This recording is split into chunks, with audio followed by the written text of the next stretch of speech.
Okay, now we have a t-shirt. So same concept. First fold on this side. You don't have to obviously really do anything with the arms because they're so short on a t-shirt.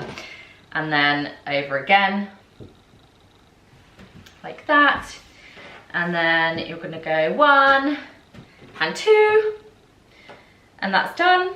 If you're having this on a flat surface, as before, you do need to try and make sure they're quite equal on the collar because otherwise it can look a bit wonky. But to be honest, unless you are going to be having visitors and people potentially buying your clothes, you're probably not going to care that much. But that is how you do the first fold for on a shelf. Okay, so now we'll do a fire fold.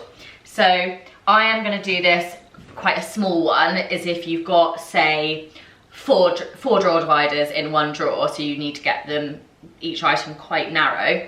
So you want to go all the way over again. Just make sure the collar's right on both sides. Obviously with a t-shirt, again, you don't have to fold the arm in. And there you go. You might just have to do a tiny little tuck like that. And then all the way up, and then once.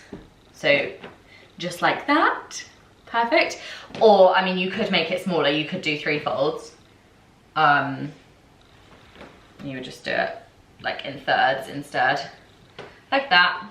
But it's all just a bit of trial and error. You just need to do a bit of practicing. I mean, now when I fold my laundry, I do it really quickly because I do it, you know, for my job.